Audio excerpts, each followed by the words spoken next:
एक नगर में एक गुरुजी अपने कुछ शिष्यों के साथ अपने आश्रम में रहा करते थे। वो उस नगर के लोगों को उपदेश देते, उसके बाद शिष्यों के साथ भिक्षाटन करने चले जाते। भिक्षाटन करने के बाद यदि गुरुजी और उनके शिष्यों को बना हुआ भोजन मिलता तो वो उसी को खाया करते थे, और अगर किसी दिन सब्जी वगैरह कच्ची मिल जाती या ज़्यादा कुछ नहीं मिलता तो वो आश्रम आने के बाद अपने आश्रम में जो सब्जियां उगाई होती थी उसी को पकाकर शिष्यों के साथ ग्रहण करते थे। एक बार ऐसे ही गुरु के शिष्य आश्रम में उगी हुई सब्जी को बनाने जा रहे थे। तभी गुरु ने देखा कि उन्हें सही तरह से चीज़ों को इस्तेमाल करना नहीं आ रहा कि कैसे उसे पकाया जाए। तब गुरुजी वहां जाते हैं और सभी शिष्यों को स्वयं से खाना पका करके खिलाते हैं। गुरुजी का खाना बनाने का तरीका सभी शिष्यों को कुछ अलग लगता है। भोजन के बाद सभी शिष्य गुरु के पास बैठे होते हैं और उनसे पूछते हैं कि गुरुदेव, आपने कहाँ से इतना स्वादिष्ट भोजन बनाना सीखा? तब गुरुजी कहते हैं कि भोजन को अच्छे से बनाने के लिए उसे पकाने का सही तरीका पता होना बहुत ज़रूरी होता है। तुम सभी भोजन तो बनाते हो, लेकिन ये नहीं जानते कि अगर दाल पकाना है तो उसके पहले क्या तैयारी करनी चाहिए। ये सुनकर शिष्य पूछते हैं कि तैयारी कैसे गुरुदेव? खाना तो ऐसे ही बनाया जाता है, तुरंत सब कुछ एक जगह मिलाकर उसे छौंक दो। इस पर गुरुजी मुस्कुराकर कहते हैं कि नहीं वत्स, खाना बनाने के लिए भी सही ज्ञान का होना बहुत जरूरी है। आज मैं तुम सभी को खाना बनाने समय किन गलतियों को नहीं करना है, कौन सी चीजों को खाने में मिलाना चाहिए या नहीं, इसके बारे में बताता हूँ। ये सुनने के बाद तुम खुद ही समझ जाओगे कि भोजन बनाने में किन बातों का ध्यान रखना बहुत जरूरी है। ये सुनकर सभी शिष्य गुरु की बातों को एकाग्र होकर सुनने लगते हैं और तब गुरुजी बताना शुरू करते हैं कि बच्चों, आज हम उन तरीकों और सब्जियों के बारे में जानेंगे जिसे बनाते समय हम कुछ गलतियों को हमेशा ही करते हैं। सबसे पहले बात करते हैं हम टमाटर के बारे में। जी हाँ, जब भी हम खाना बनाते हैं या सलाद बनाते हैं तो उसमें कच्चा टमाटर इस्तेमाल करते हैं, जो खाने में अच्छा तो लगता है, लेकिन आपको ये बता दें कि कच्चे टमाटर से ज़्यादा हमें पका हुआ टमाटर पोषण करता है। ये हमेशा कहा जाता है कि कच्चे फलों और सब्जियों को खाने से हमें ज़्यादा न्यूट्रिशन मिलता है, लेकिन अगर टमाटर की बात करें तो पका हुआ टमाटर हमारी सेहत के लिए ज़्यादा अच्छा होता है। वैज्ञानिक शोध के अनुसार पके हुए टमाटर के अंदर जो लाइकोपिन पाया जाता है, जो कि एक तरह का एंटीऑक्सीडेंट होता है, इसकी संरचना बदल जाती है, जिससे हमारे जो शरीर में यह आसानी से अवशोषित हो जाता है।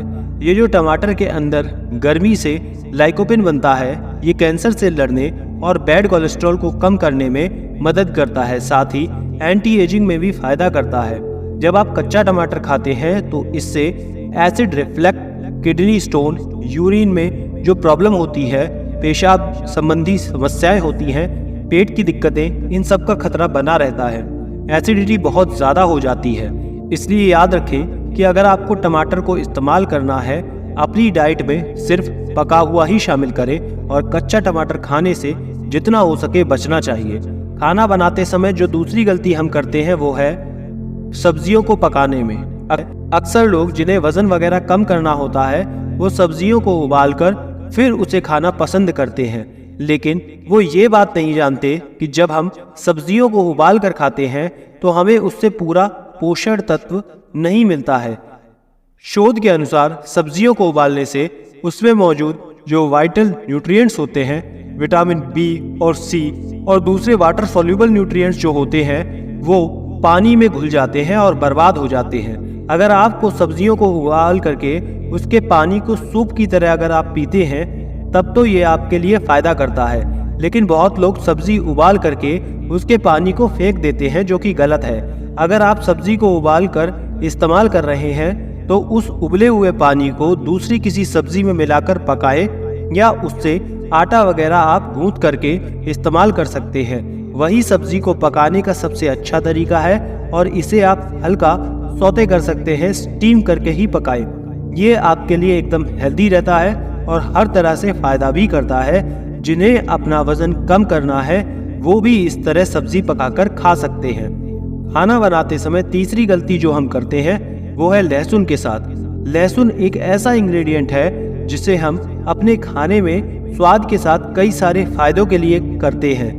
आपको बता दें कि लहसुन के अंदर एलिसिन नामक एक तत्व पाया जाता है जो हमें कई सारे हेल्थ बेनिफिट्स के साथ साथ जो लहसुन की खाने में खुशबू होती है, स्वाद होता है, वो सब एलिसिन की वजह से ही होता है। जब आप खाना बनाते समय लहसुन को काट कर उसे छौंक कर बनाते हैं तो ऐसा करने से एलिसिन तुरंत एक्टिव नहीं होता है, ना ही आपके खाने को पूरा फ्लेवर मिलता है और लहसुन से मिलने वाले फायदे से भी आप रह जाते हैं। इसलिए जब भी आप खाना बनाते हैं तो उसमें लहसुन को डालने से पहले उसे बारीक करके बारीक बारीक टुकड़ों में काट करके 10 मिनट के लिए छोड़ दें, फिर उसका इस्तेमाल करें। तब देखना उसमें कितना ज़्यादा स्वाद और खुशबू दोनों आता है।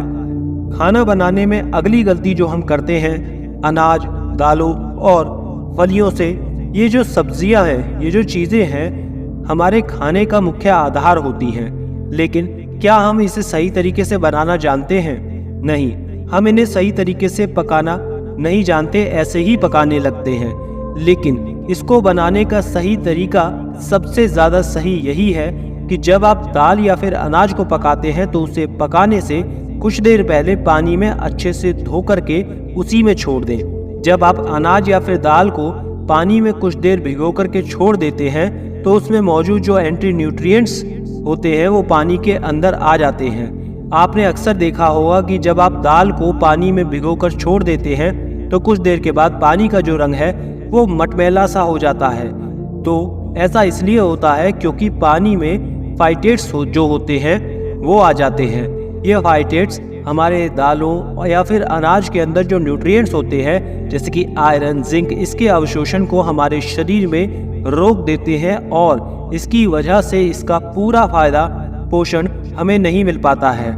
इसलिए आगे से जब भी आप दाल, राजमा, फलियों को बनाते हैं तो इसे बनाने से 2 घंटे पहले इसको पानी में भिगो करके रख दीजिए और उसके बाद ही आपको इसे पकाना है। फिर आगे गुरुजी कहते हैं कि बच्चों, अगली चीज़ है दही।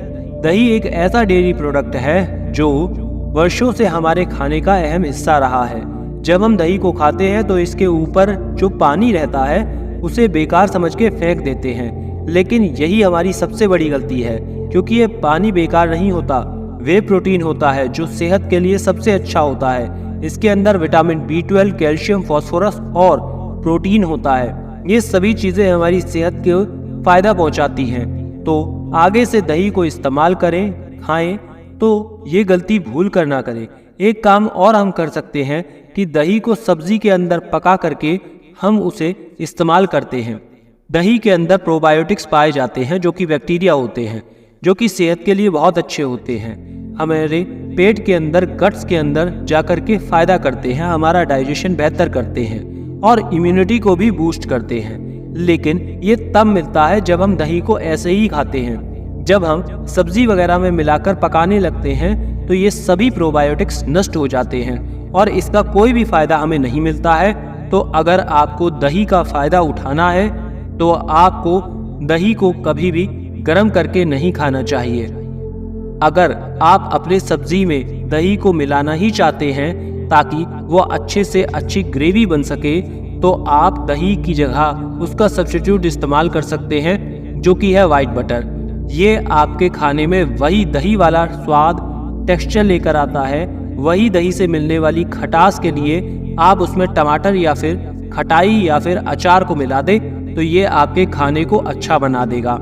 आगे गुरुजी कहते हैं कि अगली गलती जो हम खाने में करते हैं वो ये है कि हम 0 फैट पर रहते हैं और सिर्फ फल और सब्जियों के जूस या फिर सलाद को ही खाते हैं। आज के समय में लोगों में खुद को फिट रखने के लिए वजन कम करने के फैट खाना बिल्कुल ही बंद कर दिया है।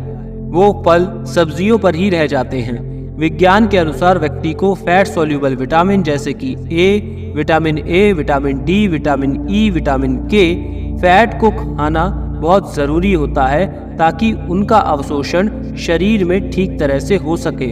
हम जो भी अपना खाना बनाते हैं उसमें हमें फैट को अपने खाने में ऐड करने के लिए cold pressed oil, sunflower oil, olive oil का इस्तेमाल करना चाहिए। इस तेल में पके हुए खाने को आपके लिए ये बिल्कुल एकदम अच्छा होता है और कम फैट का होता है। इसके साथ ही आप एवोकाडो, बादाम, अखरोट या फिर फ्लैक्स सीड्स का भी इस्तेमाल कर सकते हैं। इन सभी चीज़ों में नेचुरल ऑयल पाया जाता है जो आपके शरीर के अंदर इस तरह से जो भी फैट सॉल्युबल विटामिन होता है उसके अवशोषण को भी बढ़ा देता है। साथ ही वो आपके शरीर में इन्फ्लेमेशन को भी कम करता है। यदि आपके शरीर में किसी भी प्रकार की सूजन है तो इसे कम करने के लिए आपको थोड़ा फैट खाना ही चाहिए। ये आपके खाने के स्वाद के साथ पोषण को भी बढ़ाता है। अंत में गुरुजी कहते हैं कि बच्चों, जब भी आप खाना बनाएं तो इन सभी बातों का ध्यान जरूर रखें। गुरुजी की बात सुनकर के सभी शिष्यों को ये बात समझ आ गई कि खाना बनाने का एक सही तरीका होता है, तभी वो स्वादिष्ट और हेल्दी बनता है, तभी वो हमें फायदा भी करता है। धन्यवाद।